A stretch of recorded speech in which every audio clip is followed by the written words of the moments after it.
Hi, everybody. Thank you for joining us here. You've taken time out on a weekend, on a Saturday. Wow. Thank you. We feel really privileged and grateful. And if this is your first time here at a Cool Kanya event, can you please use the raise hand feature? Zoom has all of these features. You can use emojis, you can use raise your hand. There's also chat, just in case you didn't know. So can you please use the raise hand feature if this is your very first time at a Cool Kanya event? Nice. Okay, Shravanti. Awesome. Shravanti giving me a thumbs up. Thank you for that, Shravanti. I see a lot of familiar names, but if this is your first time, Kirtana, welcome. Welcome. I hope this is the first of very many to come. That is great, Kirtana. I love your hair. So thank you everyone for joining us. Before we start, I have to get this one thing in place from you. Promise that all of our cameras and mics will be off. Promise. Like you literally have to promise me this. Yes. Otherwise, I'm going to have to do it manually. It's not a very nice feeling. So promise me this and we'll start. Right, great. Wonderful. I see all the thumbs up, which is great. We're now familiar with how to use emojis on Zoom. Feel free to use the emojis in chat. Just please let's stay on mute. It makes for a great experience for everyone, right? And doesn't end up being disruptive. So who are we? What do we do? Well, we're Cool Kanya and we believe in raise your power. It's what we do. It's what we tell everyone. One second, let me present. Yeah, I hope this is visible now. So yes, that's what Cool Kanya does. You should check it out sometime. We have a marketplace. We have a resources section. We organize events every week. Speaking of events, today we have Pooja Bhatt and Alankrita Srivastava joining us.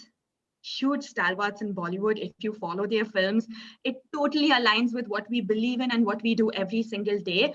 And this is just the most happiest collaboration ever with Netflix as a part of their show, Bombay Begums, which drops on Monday, Women's Day, that time of the year.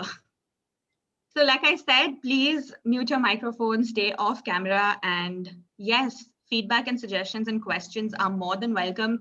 Use the chat feature.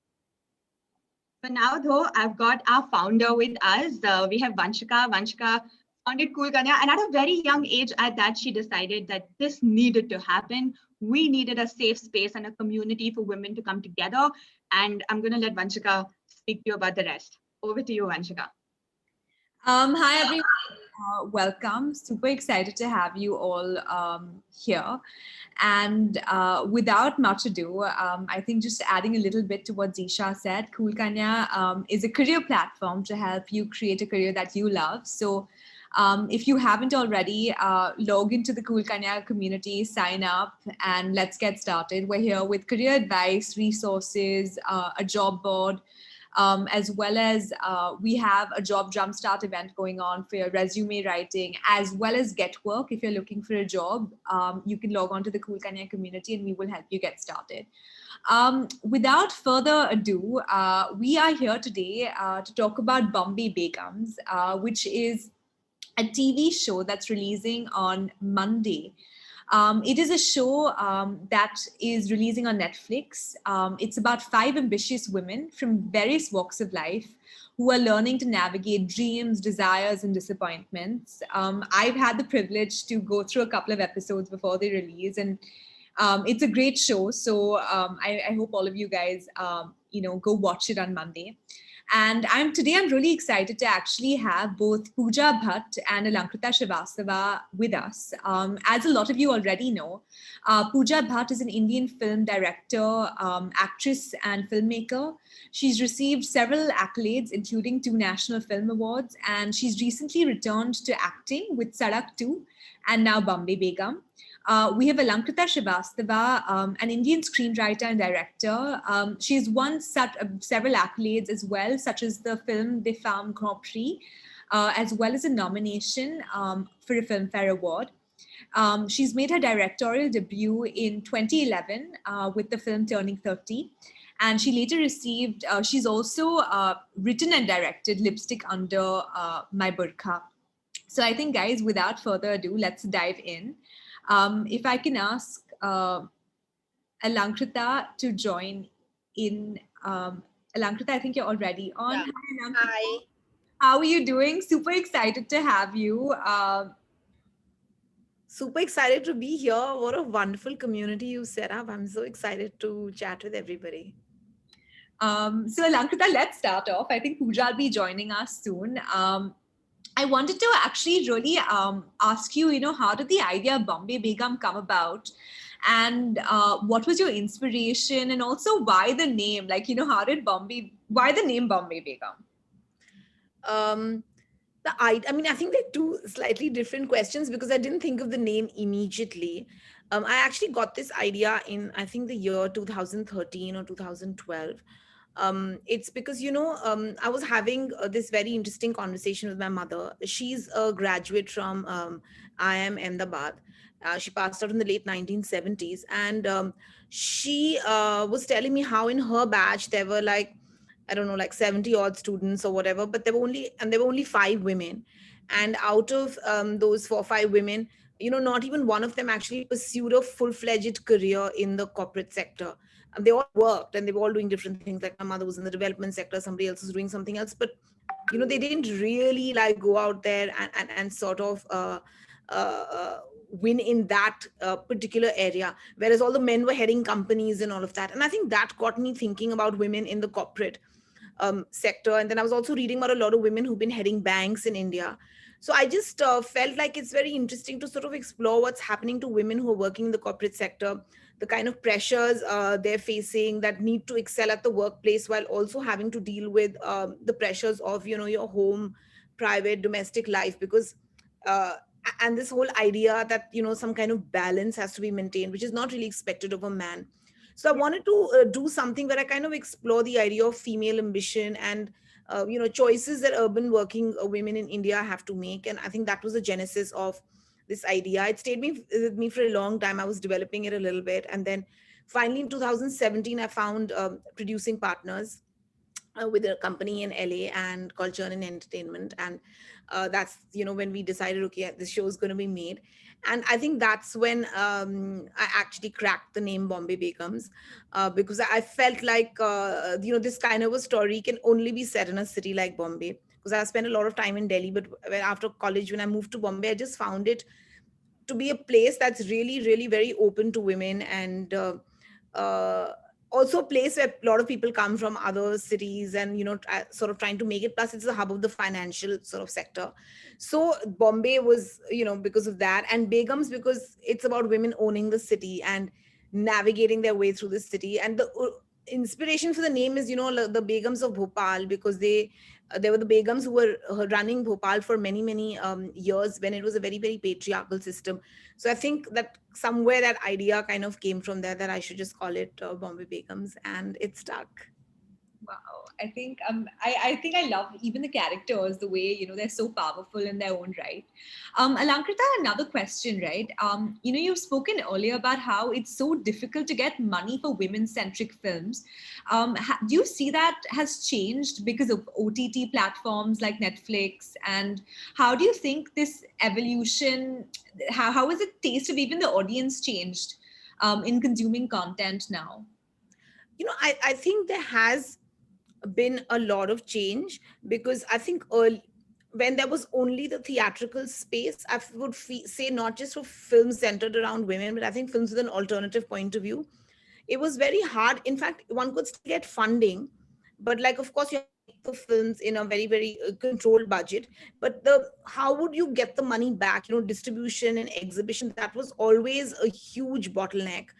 And it was a system that kind of has the financial system of the film industry has very much perpetuated the male hero. So the entire economics was working always around the male hero. A lot of money spent on those films, a lot of money spent on marketing those films, and the spaces for distribution and exhibition were the same.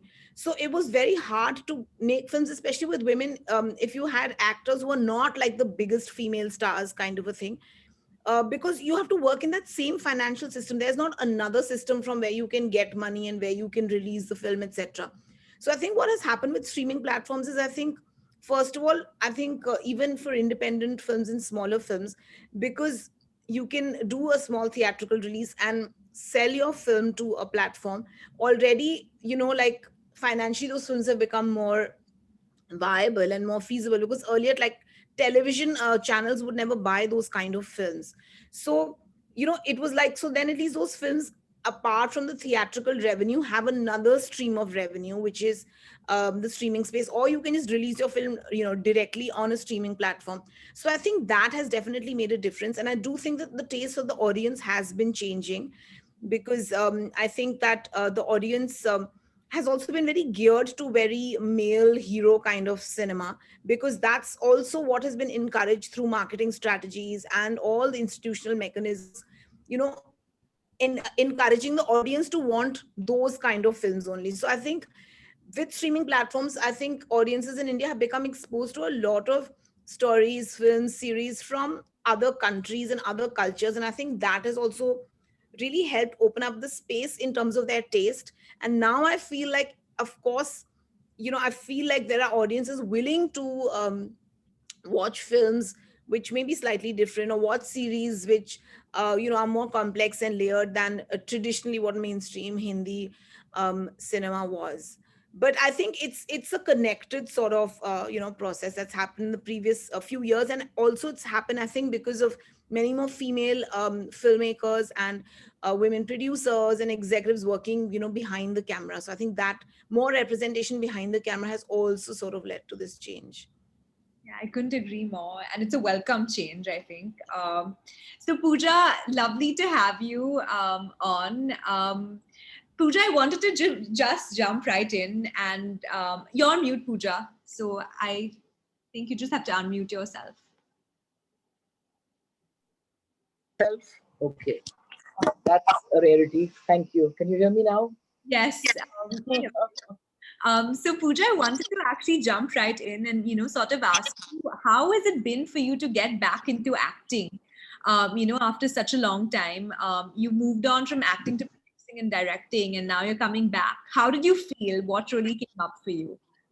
Well, for the last 21 years, I was pretty much how you see me right now, with my hair tied back in a juda, with my glasses on, kind of pushing the set, or rather pushing the river, as my father calls it, and enjoying being in a space where the focus was really not on me, but outside me. Because I think that's the difference between being an actor and then being a filmmaker, is that you have to stop focusing on yourself and look outside of yourself, which I think also is a great discipline for every actor to have once in a way. If not, we tend to get a bit narcissistic. So I think the 21 years of looking outside myself has helped me in many ways to be able to kind of come back to play a character as complex and yet so human as Rani. Because I think that you got to kind of step back and view and imbibe and kind of soak in many more experiences and kind of understand more often than that you don't have the answers to everything, and things don't go the way you actually planned. And I think that humility went a long way in allowing me to step back on a set and kind of completely surrender then to Alankrita, and then take instruction and kind of go with the flow, because I think that they knew why they were casting me. And I think that when somebody is so certain, the least you can do is just be like putty in their hands in that sense. So that's what I did. Yeah, I think that's so true. And Pooja, just going off of what you're saying, right? Like, I think you're one person who's always followed your heart, right? Whether it's with choosing your films, whether it's deciding to step back from acting when you did. How do you do that, right? Because there are always naysayers, trying to pull you down. How do you have that courage, and how do you do that? Like, what's given you the courage to do that, really? Well, I mean, I would be lying if I claimed that courage is something that is mine. In that sense, I think that you're born with certain qualities, and one of mine is that I do follow my heart, and that's not always taken me to the right places. Your heart can lead you into many dead ends, and I have been led into many dead ends, and I've fallen and I've floundered, but I've had the capacity to pick myself up, and I can't take credit for it. I think that it's something that the universe just kind of puts into you. And if you respond to the call of life, and if you hear it, I think that we are so busy listening to the noises in our own head. We don't pause to listen to what something larger is actually saying to us. And what they say is your heart. It's just going by instinct. And I think we're all born with instinct, but we're taught by society to somewhere just kind of suppress that and, kind of mute that in that sense, like I had muted myself in the beginning of this call. And I think that if I look back at my life and you ask me, what do I regret? I think I regret not having done more, not having taken more chances, not having kind of, flung myself off more planes in that sense. I mean, just kind of gone more into the unknown, because what's the worst that can happen to you? You'll fail miserably. You'll fall flat on your face, and people will say, you're a failure. So I my agree. failures have taught me a lot more than my successes have. And I think that empathy and kindness somewhere comes from a space, when you're down and out. So I think that I can't take credit for my nature. It's something that I'm born with, and something that I just act upon. And I think in that sense, yes, I'm brave. I act upon it. A lot of people are brave and courageous, but they don't act upon it. So just act upon it, guys. You all have it. All of us have it. I couldn't agree more with you, Pooja, especially about like how failure is so important and why society actually looks at failure so negatively when in fact it's so positive. What's going to happen? I remember many, many years ago when I was sitting in the office, and there was a gentleman who came from outside of Bombay, a very rich man who obviously wanted to be able to kind of be part of the film industry by financing a film. And my father is the kind of person who, or say, why do you want to get into this world? I mean, why? And he said, no. He said, is it because you want to be around movie stars? And the person shyly said, no, no, no. I'm a businessman. He said, look, he said, flop to hum banayenge. Hit banayenge ya nahi pata nahi, magar flop to hum definitely banayenge. So I think that, nobody sets out to make a flop film. We set out with the best of intentions, and, who decides what? I mean, for example, my film Zakham, which released in 99, which actually won me a national award for best film on national integration, was a disaster at the box office then. Those days there were no multiplexes. There were huge cinema halls that had 1,500 capacity. And even though it had Ajay Devgan and Nagarjuna and Sonali Bendre, it was my father's last film, I was in it, and a whole host of other very fine actors, people loved it and appreciated it, but nobody went and bought a ticket. They waited for it to come on DVD. But today, Zakham is a classic. I mean, I sell it every 7 years to a satellite channel or on a digital space, and the avenues have opened up. So what determines a flop and what determines a hit? That is the question. Yeah, it's the way you look at it. I couldn't agree more. Alankrita, now, when you were painting the characters of Bombay Begum, right? Each woman has her own beliefs, insecurities, flaws, ambitions, and struggles. What was your inspiration and thought process when you were writing these characters? I think I'm very inspired overall by like women I encounter in my life. So I think that in that sense, I feel inspiration is constantly available in that sense. So I can't put my finger on saying this person, this is what has inspired me, or that is that person has inspired me. But I think that that the lives of women sometimes require so much courage. Like there's a line which is, I think, there even in the promo, that survival is a battle for every woman. And I really feel like if you start talking to women, you just always find like each one has like a story to tell. They've always, so many people have had to battle sexism and patriarchy in different kind of ways. And I feel most women I know have had such interesting sort of lives, even if sometimes they have suppressed their desires. I think like their kind of conflict that they felt internally when they've not pursued what they really want to pursue, but they are kind of trying to fit into what society expects of them and suppressing their own like inner dreams. So I do feel that in that sense, I find that like conversations one has with women into what's going on with their lives, what they're up to, I always feel like it's not a direct thing, but I feel it's always there in my subconscious, and I think it kind of gets reflected in my work like that. I also read a lot of books written by women. I think female authors have had a very, very strong influence on me all my life. And I think, and I'm more influenced actually by books than films. I'm not that much of a film watcher, though I love making films. But so I think like a lot of stuff that I read, and and I think like conversations that I have with people, I think that's very, very, I feel like that's fodder for my inner life, which ultimately ends up creating these characters. So yeah. That's very interesting. I think any books you recommend, Alankrita or Pooja?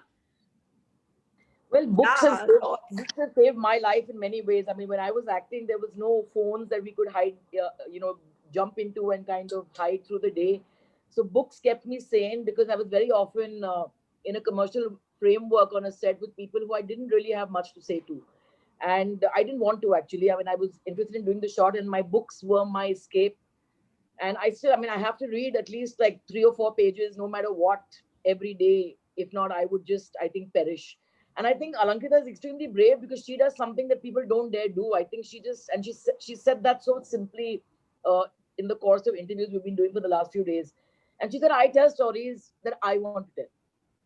I, want to paint a reality that I believe in. And if only more people had the gumption to do that. And when she said that, I don't, there's no audience I'm pandering to. I just feel something and I tell that tale. And I hope people will get it. And I think that it's so simple yet so tough to do that. I agree. It is actually very challenging when you sort of go I mean, against. you don't even post a picture online without imagining about 100 people's, you know, response to it. So imagine making a movie where you just kind of follow your heart and tell it the way you wish to tell it. Without seeking the approval. I think that's so important. And Pooja, what aspects of your life, when you look at Rani, even on the trailer, right, and the way it's portrayed, do any aspects of her life or her character really resonate with you, even in your personal life?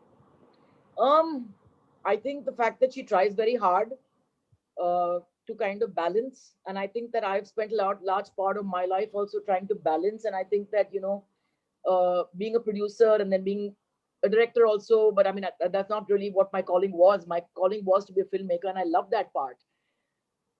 And then kind of managing a home, trying to be the perfect wife, trying to be the perfect daughter, trying to be the perfect friend. I mean, there are lots of things that we try to be right at.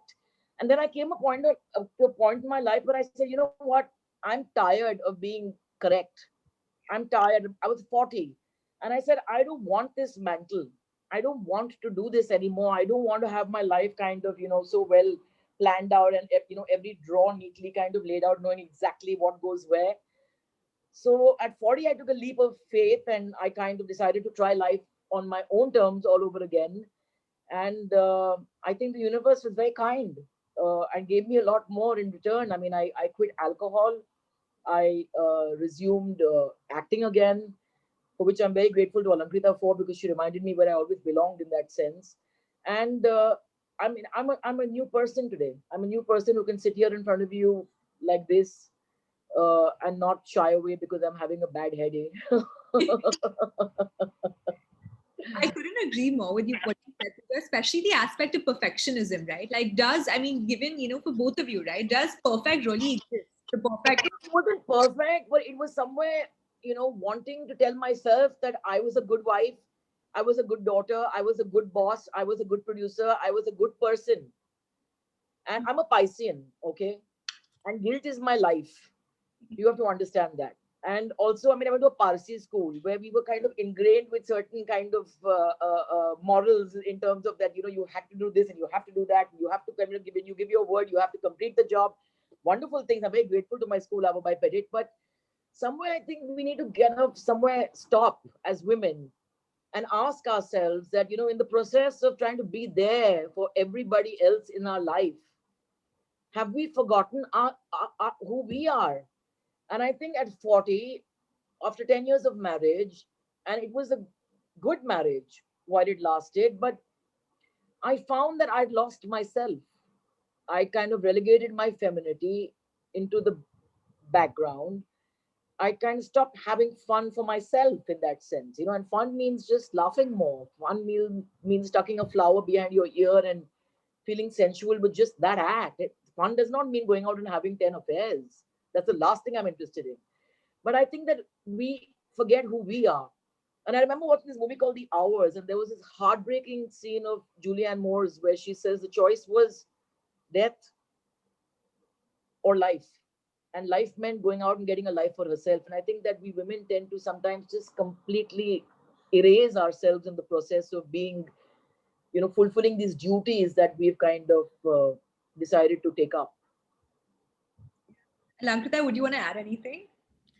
No, I mean, I kind of completely agree with what Pooja just said. I think this perfectionism is just a burden that, that we kind of tend to sort of just carry on our heads. I feel very fortunate actually that, I think because I experienced failure quite early in my career as a filmmaker, like my first film didn't do well commercially. I think now I'm so grateful. I think Pooja keeps saying that we learn so much more from our failures than our successes. But I think it taught me so much because I feel like, I don't know when that film had come out, Turning 30. I don't know what I was expecting, but I did feel disheartened that, like, of course, we didn't have any distribution. It was a totally chaotic release. And I was calling distributors and trying to get the prints and somehow like make sure it's playing in theaters and all. But what it taught me was to not need that kind of sanction. I just realized this is a film I wanted to make. I've made it. I'm really happy with it. I got a lot of love for the film from women all across the country, and I realized that's more important than anyone certifying whether it's a hit or not. And I think it, and because I feel like I experienced that, and I was quite young when the film came out, I realized that it's okay. It's more important that I just follow like my own conviction. And this idea of having like things work out perfectly was shattered in a way that I think it just helped me feel very free from it. And I think I just became more clear that I just want to follow the path that I want to follow. And I really don't have to get into like uh, trying to be perfect, like the perfect woman, the perfect filmmaker, or anything. So I think that was, has really sort of helped me. And also, I feel like I also have, I feel in many ways I'm the kind of person who doesn't fully fit in. But the best things I feel I don't really care about it. And I'm really grateful that somehow my life has taught me to not care so much and actually just value myself for who I am. And it is a struggle sometimes because you do feel like, sometimes I keep feeling like I'm just not like everybody else and all of that. But in many sort of ways, but I feel like society is just I think when you don't take that too seriously, this idea of being perfect, I think it's very freeing. And I feel your life is, I feel like there's much more joy and there's just much more contentment. And that doesn't mean that there's no striving for growth. I feel like one is always striving to kind of grow as a person, to be a better human being to everyone around you. But it's still like I feel like just not having that pressure to be perfect is the most freeing kind of thing. And I wish, like, sometimes I see some of some women I know really trapped in that idea of being the perfect mom, the perfect wife, the perfect girlfriend, the perfect whatever, even the perfect friend.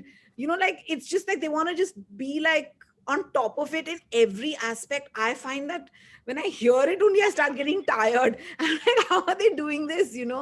So sometimes I do feel it's a lot of pressure we've put on ourselves, because this idea that women can't fail, that they can't be less than 100%, I think is something that actually is limiting rather than something that is, which is my personal point of view, rather than something that is actually pushing us forward.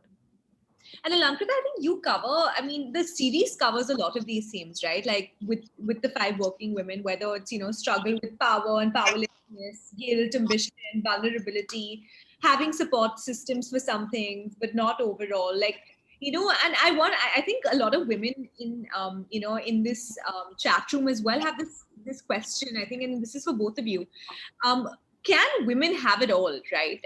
Can women have a career, be a mom, be a friend, have it all, and really do well and succeed? Like, what do you guys think? Well, I mean, what is all? You have to define what your all is. It doesn't end. Like they say, slavery comes in very attractive packages. Yeah. So you need to know what you want, and you need to know that if you want to tick the boxes and say that, okay, uh, X done, Y done, Z done. I mean, whatever gets you through the night, wonderful. But I think that having it all and being dizzyingly happy in every area of life itself is a myth. Yeah. I mean, most people are putting on an act. A lot of people are far more miserable on the inside than they show, because vulnerability is considered to be a kind of a flaw in society, and especially in the world that women go out and compete in. I think that unfortunately one of the myths again is that, like Rani, for example, Rani just cannot deal with the fact that she is hitting menopause, because she thinks that the men in the bank are going to use that against her and think that, oh, she's now over the hill and she's kind of losing control. Yet a man is allowed to age and his body is allowed to change, and they say, oh, he's kind of they say men age like wine and women age like vinegar and all this kind of hogwash that you're fed, and we buy it and we accept it.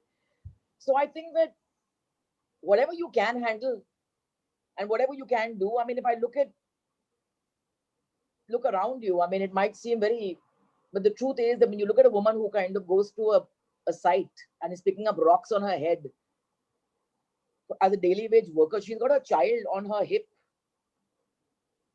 and Yeah. she's managing that also, and she's lifting far more weight than most of us supposedly modern women can, in the real sense. And she goes home and she shares her money with a kind of a husband who's not very appreciative most of the time, who possibly beats her. Yeah. And she just goes through her life. So we need to stop expecting applause from the world. The world does not owe you anything. The sense of entitlement needs to go from both men and women, I think.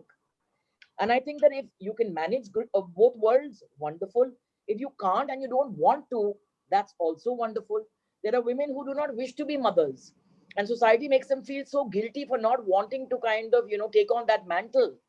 There are women who are delightful mothers and say that we only want to do this. We just want to be mothers. And that in itself is so delightful. So who decides is my point. And I think that, oh, I've got this and this and this, but I don't have that my neighbor has. This has got to stop. You need to know how much you're happy with. You need to know how much gives you contentment. And there's no end to wanting. There's no end to wishing. There's no end to hoping. But be realistic. Be realistic and don't push yourself to a point where you're going to just collapse one day, is my plea to all the women and men out there. I think that's so important to define. And you know what? You have the right to change your mind. Just because you want something at 19, you need not want that at 29. Your goals and aspirations can change by the time you're 49, by the time you're 59, by the time you're 109. So don't hold yourself to those ideals that you had when you were 20 years, younger, or probably even 5 years younger. Hey, contradiction is growth, and we're allowed to change our minds. That's so true. Alankrita, do you want to add anything? I mean, I kind of completely agree with Pooja that, it really depends on what that all is. I definitely, if it means that can a woman be a mother and a working person, of course. But can she make choices which, I mean, and I feel it's also absolutely okay to make choices to say be single or to not be a mother and to just focus on, uh, like fulfilling your own goals, which may have nothing to do with having that perfect family, conventional perfect family, etc.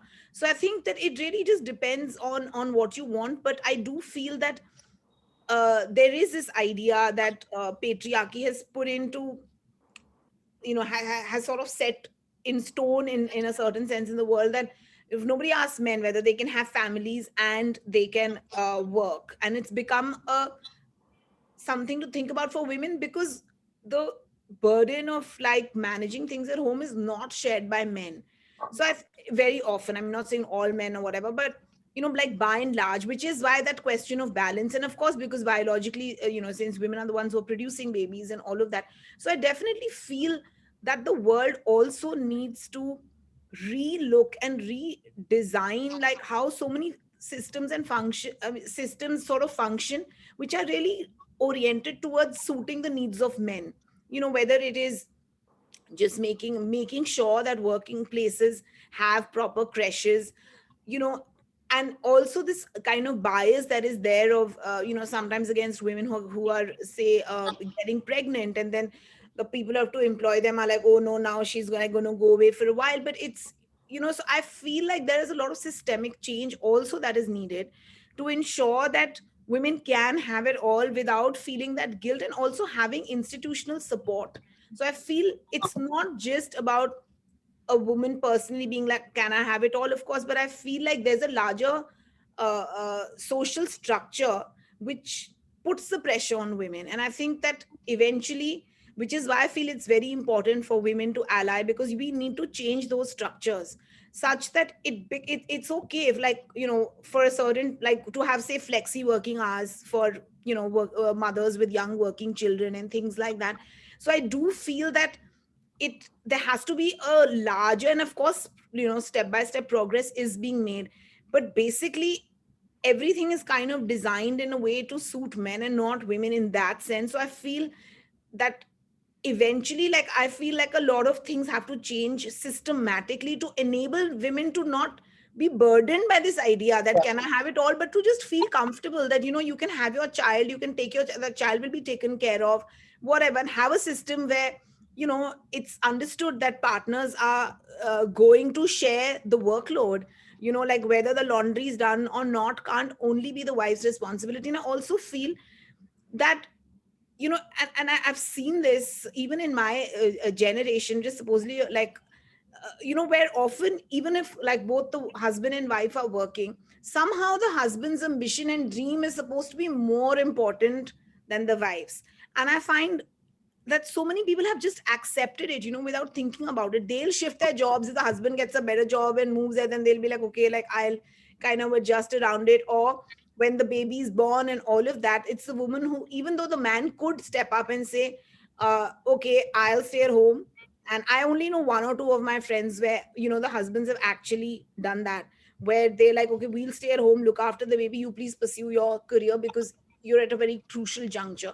So I do feel that this women having it all is a personal thing, but it's also a structural thing. I think we need to move towards a society which enables women to really have it all without having to think.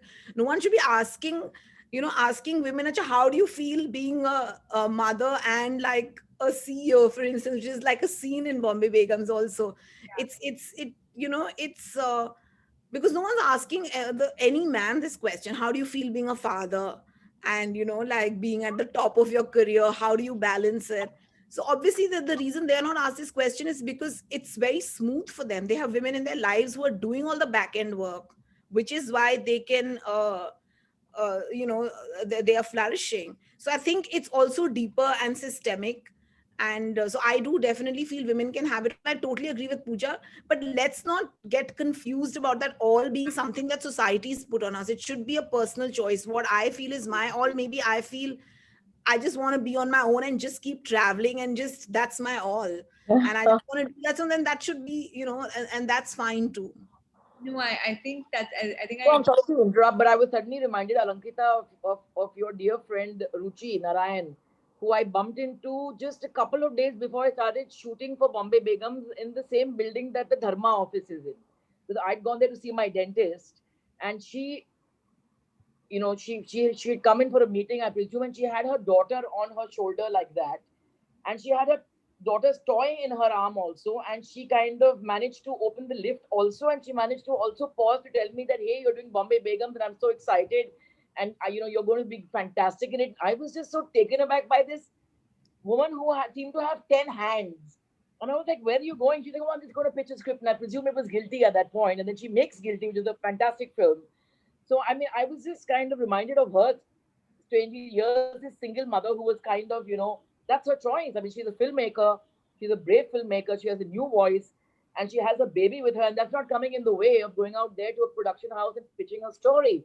So I don't know why. I mean, I just thought of her and Yeah, I thought she is. she really is amazing. No, I And still find time in the midst of all that to pause and, and be so genuine and so warm with me and so generous. I'm saying is that is what really struck me. And I'm like, don't you want to take the lift first? And she's like, no. So I'm like, you know what? You have the advantage of the baby in your arm. Let me hold the lift off for you. She laughed and she was like, no, no, no, no. So, I mean, it was just quite amazing. Is that how she yeah, didn't make a big deal out of it? It was just so, it seemed so natural. yeah.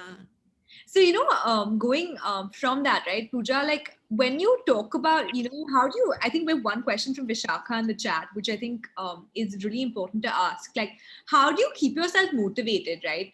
Because you spoke about failures and the importance of failures, and sometimes failure can really take a toll on your self-esteem, right? How do you keep yourself going?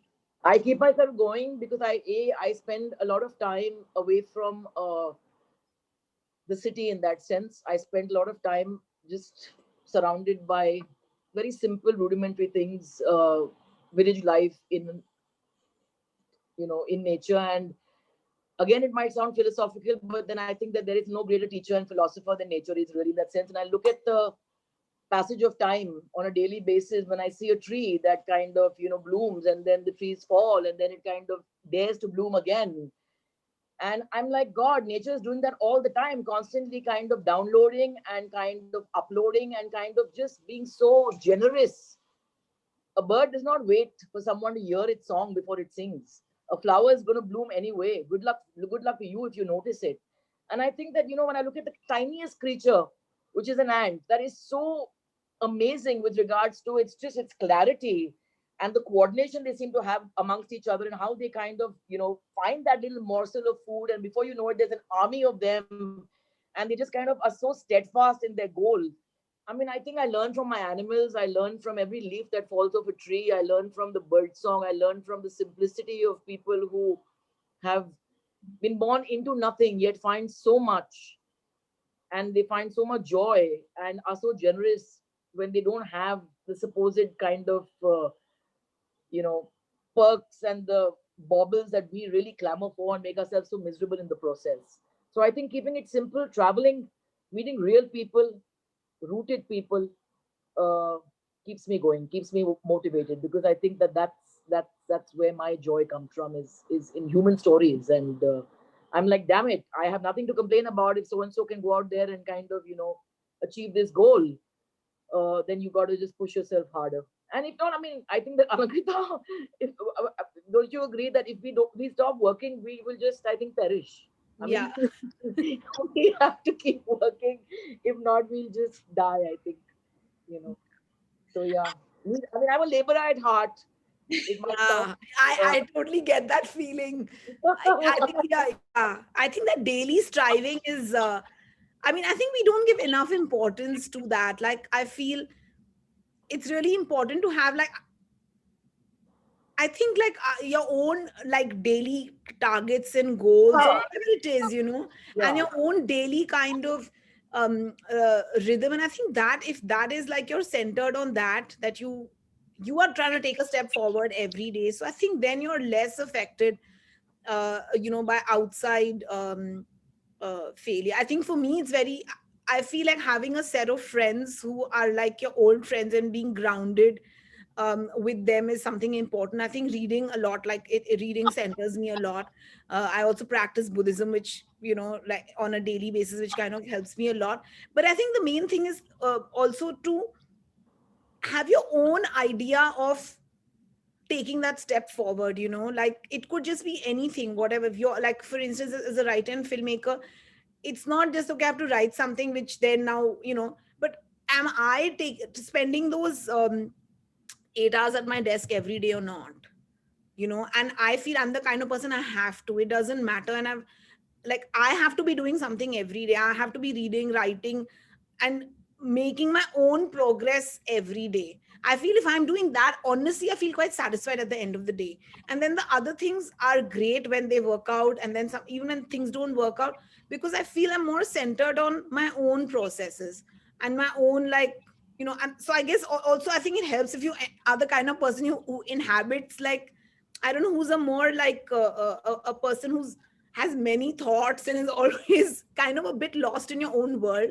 So I think that helps a lot, because I think that we give too much importance to getting that kind of Yeah. validation from the outside. So I feel like if you have your own internal goals and targets which are not related necessarily to something outside, and I feel if you stick to that, it gives you so much satisfaction that even in the midst of failure, it can, in terms of like a societal view of failure, it, you'll be fine actually if you feel you are doing your best and kind of, continuing to sort of strive. That's what I feel.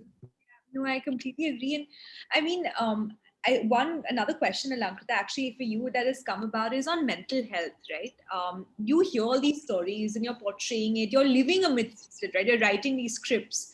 How do you sort of keep, stay away from all of these things triggering you personally? And how do you keep yourself, for lack of other words, sane, and, sort of centered through all of Yeah, it becomes hard sometimes, and I think sometimes also I feel what you see around you in terms of like the political climate and things like that. And so sometimes of course it's very you feel very like, okay, what's going on?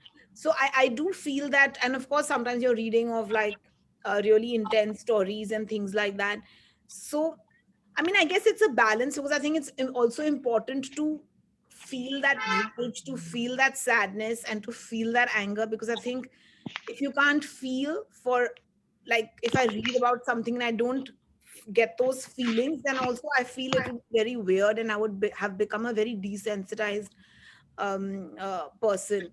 So I do feel that actually I do experience a lot of emotions because of stuff that I'm hearing or reading or watching, or somebody tells me something. And so it's and I think it's kind of natural. But I do feel and I know I'm sounding very repetitive and boring, but I really do feel there's something about having a daily rhythm in your life which you kind of sort of follow. And I feel I'm the kind of person, like, whether I'm busy, I'm always busy. Because, and I think like that really helps me, and not being busy in a way that I'm wanting to escape, but I feel like, when you have like a rhythm of engaging in terms of reading, writing, doing stuff, um, I feel like you don't feel so triggered. Also, I see, even if you're feeling those many emotions, you feel like sometimes you can, maybe you're just putting it into your work, you're processing it. So I just feel like having to spending enough time with yourself without feeling the need to always be engaged in the outside, I feel is something that helps me a lot. It keeps me centered in terms of what I'm trying to say. And so I need my alone time, like, all the time. Even though I live alone, I keep feeling like I need more time on my own.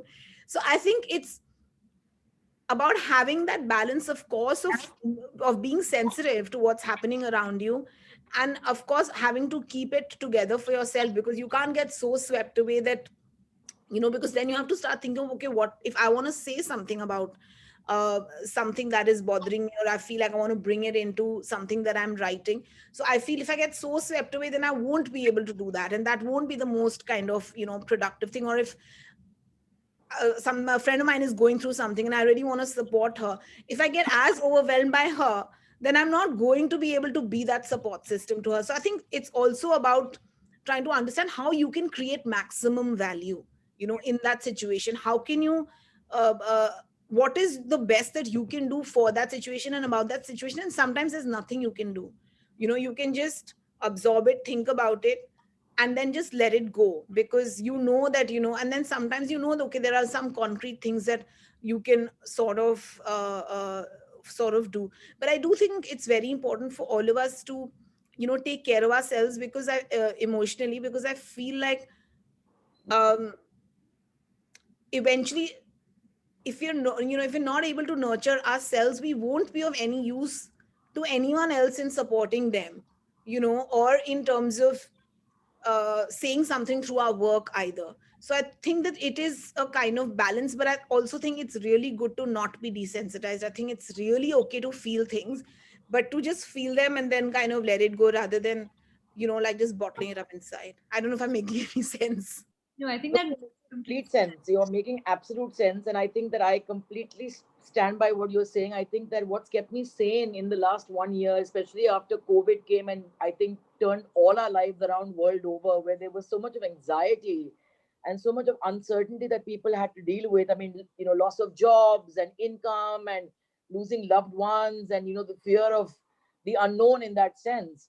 And a lot of negativity that permeated the world, ironically, when actually that virus should have brought humanity together, and it's shown us our place in terms of how we hardly figure in the scheme of things, and this takes a virus to kind of wipe us out. But human beings will never learn, and we choose negativity and we choose hate over kindness, and I don't know why. But I think sticking to a routine, for example, in the last 1 year, there's not a single day that I have not woken up between 6 and 6:30 a.m. and gone to bed by 10 o'clock. There are times that I don't get sleep, but I will still get into bed and lie there until sleep comes. Yeah. And then automatically the body gets into a sort of a kind of a rhythm and a system, and doing things for yourself. I mean, little goals. I mean, whatever, reading a certain amount of pages, watching something. I mean, for example, I just watched a show called The Minimalist on Netflix a few months ago. And I just tried that exercise where they said that, for the next 30 days, give away one thing that's not really defining your life. And I actually downsized to such a large extent, and the power of giving away something, I think that something only belongs to you when you actually part with it at that moment. Otherwise nothing is ours. I mean, when we're going to drop dead one day, you can't take any of this that we've kind of gone so crazy fighting and striving for with us. So I think that that was a great exercise for me, and I agree with Alankrita that friends have kept me sane. uh, and a lot of friends who have not been there have kept me saner, because it's kind of, I think the masks coming on took a lot of masks off, and you realize that, who's there through good times and who's not in that sense, and who you actually lean on and who you don't even think of in that sense. But yes, nurturing yourself above all. And that doesn't mean kind of putting on a mask and giving yourself a pedicure. It means truly nurturing your insides, learning to draw lines with people, saying no to toxic relationships, not being a victim of your own need to be kind of, considered very kind and very lovely and very loving in that sense. Learn to say no Yeah. when a situation or a person is going to have an emotional kind of impact on you that's going to be staggering. There are a lot of emotional vampires in our lives. Learn to recognize them and learn to eliminate them. And like Alankrita said, she's blessed because she enjoys spending time with herself. And I think that was one of the big problems of the pandemic, is that a lot of people were terrified because a lot of people do not like their own company. And it is said that, if you're lonely when you're alone, then you are in very bad company. So if you actually enjoy your own company and are comfortable in your own skin with nothing and nobody around, with no internet connection, with no friends in the room, with no bottle to lean on, and you're okay and at peace, then you're pretty invincible. Couldn't agree more. Those are some hard hitting things I think both of you said. Coming to work bodies, right? Self image. I think that's another theme that Bombay Begums really talks about and explores, like the insecurities that come across from your physical appearance, whether you're small, and you see that as well in the young daughter that Rani has. How did you guys, I mean, deal with that, right? Like body image issues also. Um, so I think Well, all my life I've been dissected. Either I was kind of too short or too fat or too thin or too sexy or not sexy enough. But I mean, I don't know how I became a sex symbol. I did Daddy and Dileke Maltani, and before you knew it, I had the tag of sex symbol. I'd like to believe it was my brain and not my body that people were referring to. Though I must say that I think that unfortunately, when you're at one point when you're in the public eye, that is something that you have to learn to deal with. And unfortunately, now we're living in times where everybody's in the public eye, right? So I think women across board have to deal with this kind of self-loathing that they're forced to feel because they don't look a certain way, or because, oh my God, now they've aged. So I think that I must thank Alankrita for one very important thing, is that, I had not seen myself in front of a camera or seen myself on screen, and that too on digital, since I was I was in 99, I did Zakham, and then I did Rahul Bose's Everybody Says I'm Fine, 21 years.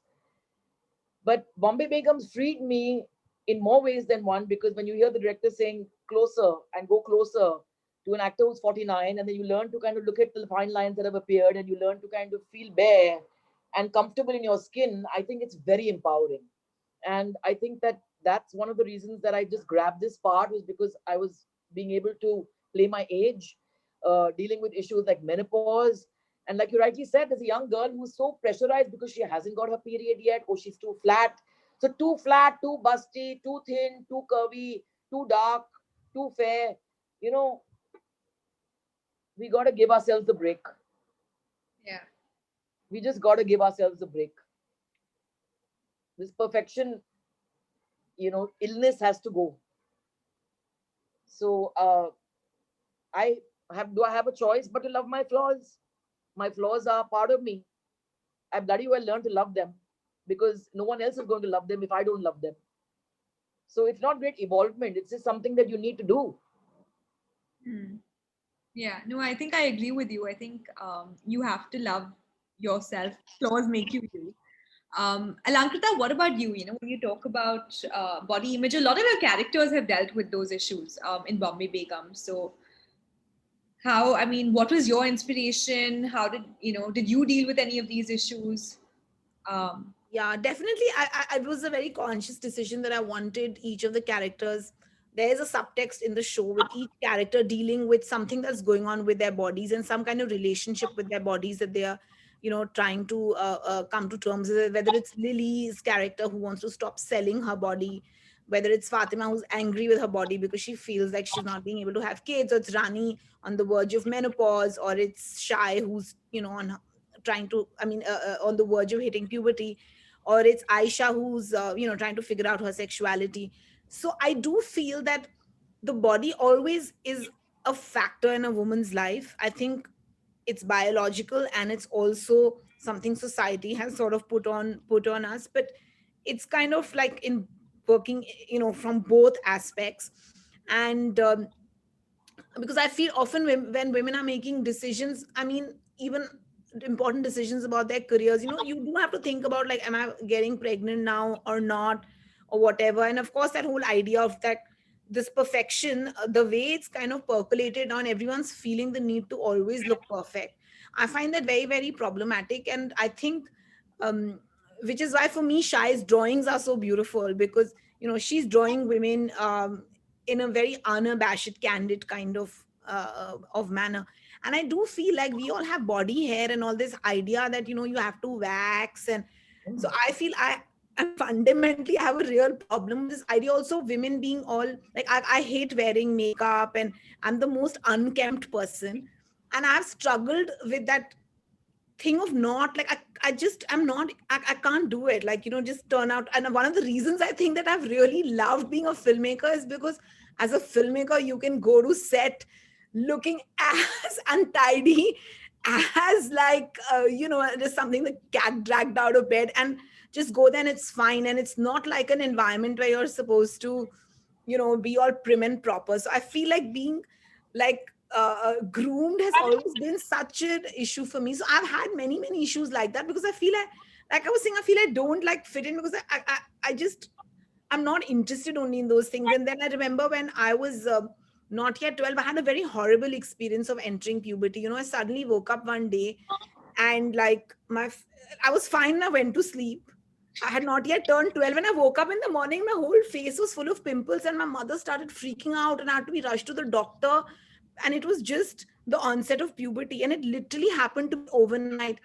And it was so traumatic those few months, because I got my period soon after, and then I was just feeling like such a confused human being, that I think that experience has really sort of stayed with me. So I find that age very interesting and tender and like confusing. And I feel from then onwards I've always had something is like, I just feel like, my God, everyone else is like so like so well turned out, and I'm just like, I can't be bothered. So I think it's so therefore I do feel it's interesting to sort of deal with these issues. But of course, on a more serious note, I do feel that women have internalized too much of like what they're supposed to look like, and it really has become worse with social media, because you always have to present this kind of like perfect image of yourself. So I think that it is something that, and I feel like, of course, if you enjoy it, it's great, but I think we don't understand how much are we enjoying it for ourselves, and how much we are doing it because we feel the fear of being looked down upon if we are not, we don't have that fully well turned out kind of image. So I just feel like there should be space for people to be however they want to be, without um, but it should be your own individual choice. And I don't know how much of it is really our own individual choice and how much of it is like very, very socially learned, even things like waxing and all. I mean, why men have never been like forced to remove their body hair, unless except for now, when chalo, when you see like they're showing on the abs and all, their chests will be but with on women it's a pressure, like it's just like, oh, why, I don't know. So I just feel that lots of small things like this, which we haven't been thinking about enough, and we just like doing it because it's just kind of expected of us. I think just the last question, Pooja and Alankrita, that I have for you guys is, every creative work transforms us in some way, right? How has, the act of either acting or creating Bombay Begums transformed both of you?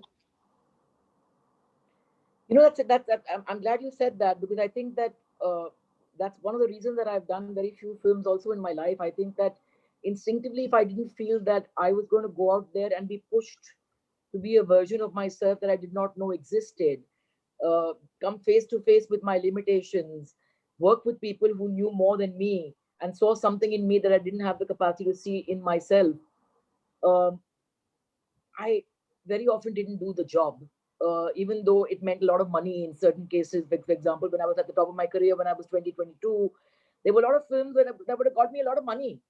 But I just didn't see myself in that scenario. And I think that, I mean, as I said, if you're the most intelligent person in the room, then you're in the wrong room.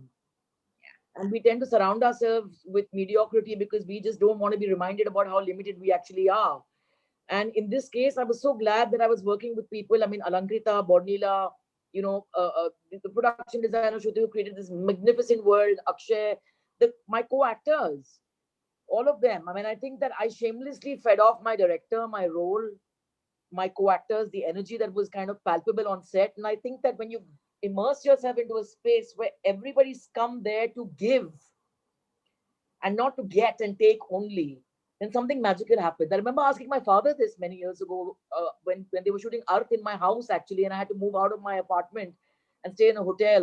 And I was very excited in those days, staying in a 5-star hotel and going to school from Sea Rock Hotel that doesn't exist anymore, opposite Taj Langdon, and my lunch ka dabba used to be with the Sea Rock kind of, emblem.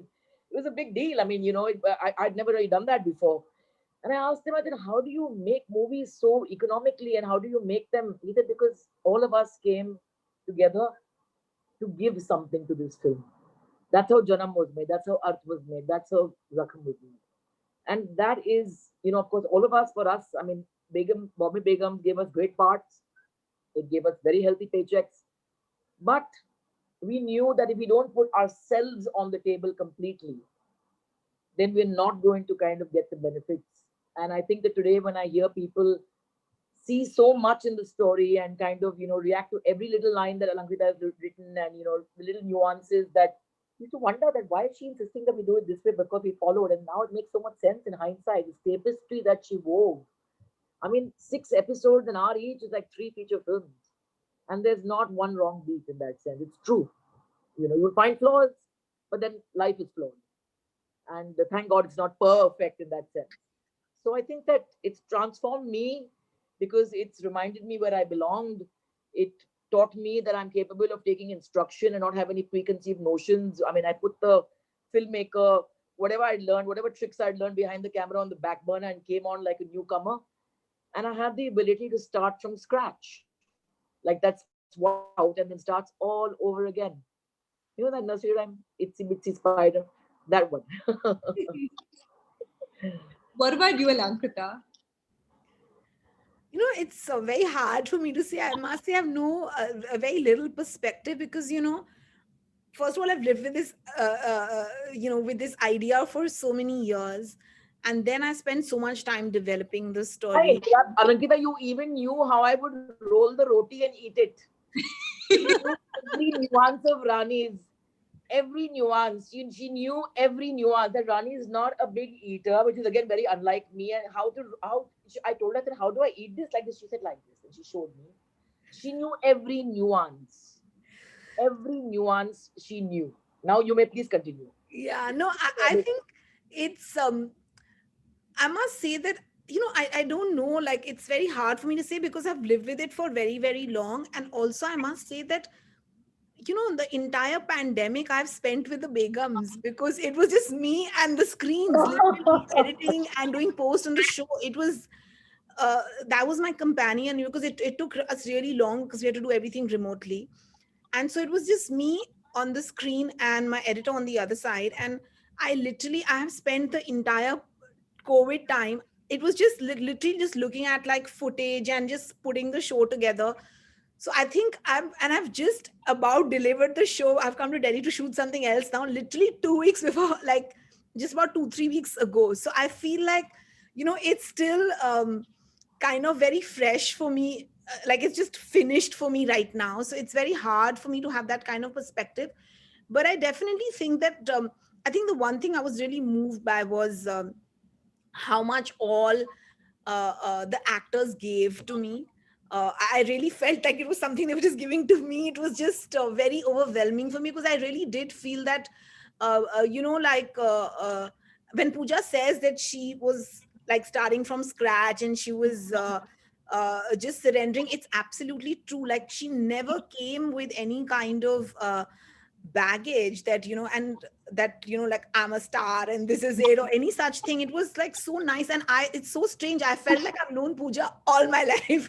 I never felt any hesitation ever, and I think full credit to her for that. I never felt any hesitation in sharing anything that I wanted to about the part, about how I wanted things done, or just generally anything. So I just felt like, to be able to have that kind of rapport with your main lead was something I thought it was so amazing.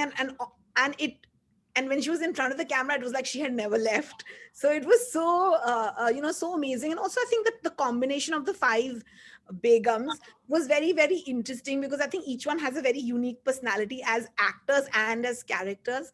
And I think what was nice to me was to actually see them all bringing something of themselves into it. And I really felt like they were all giving to each other. And I think I got a lot from just sort of seeing that. Like I've even Shai, who literally has grown up, I feel she's transformed as a person. What she was when she started to what she was when the shoot finished, it was like sudden adulting for her. She got exposed to like so many things. But so I just feel it was very interesting. Amrita coming with like her own sort of body of work and her own experience and perspective, and Shahana coming with her own thoughts, and I think and Aisha coming with, like, that's Plabita coming with her own things. So I think for me what was very wonderful was to sort of see that something I had in my head, this idea of these five women, you actually, like, I just saw them bring it alive and they all went so much far beyond the written word, that I think became the characters, that it was I think it was very overwhelming. And I must say, it was actually during the pandemic, when I was literally alone with like these 2-3 screens. That was my day, morning till night. So many times I have actually just paused and just felt that that sense of energy coming from like them to me. It was so surreal. And in so many ways, I feel like Bombay Begums is really the thing that actually enabled me to, was really like my companion, during this entire last 1 year. So I think it was very, very overwhelming for me to see the five of them. I think that would be my takeaway. It was very beautiful, and especially Pooja, because I have to tell you guys that I have been Pooja's big fan when I was a young girl since then. And I've watched her films so many times. And I remember early in the morning, because that Zakham didn't have great show timings, I remember early in the morning driving with my sister to go see Zakham in the in the theater, and then we used to watch this. And before that, of course, Dil Hai Ki Manta Nahi, which we used to keep watching every summer holiday. So I've seen it like 21 times, and I think it was very, very. It was so fun for me that like my favorite actor when I was young was the person playing Rani. So I think that was also been a very, very special experience. And I think in my wildest dreams when I was a kid, if someone had told me that you'll be working with Pooja, I would have fainted then and there. So it was really, really amazing. And I feel like that spirit that Pooja had then is so alive and fully there, which was, like I always felt she was ahead of her times. And even now I think she's ahead of her times. So yeah. So I think even for me, guys, like I watched the show because I got the preview access, and it honestly made me start reconsidering my life decisions in so many ways. And I can't thank you both for being here and talking about your journey so candidly, and talking about your career experiences, how you guys have dealt with mental health. So I think thank you both of you for being here, and I think for the audience, tune in on Netflix to watch Bombay Begums, and it's only available on Netflix. And do you guys want to add in anything that about Bombay Begums or about on Monday that I missed?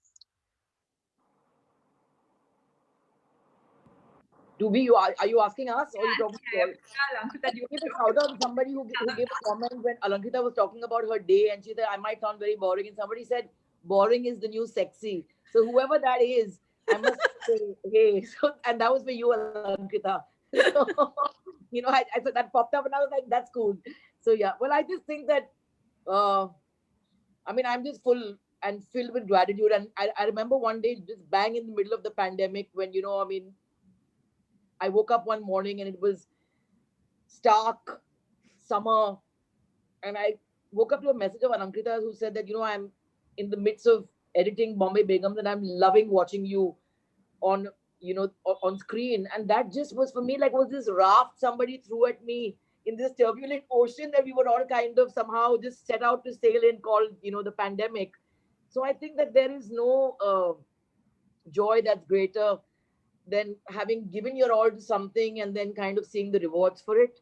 So I just think gratitude, more gratitude. And another girl said, I stopped shaving my legs 1 year ago, so more power to you, whoever you Me too.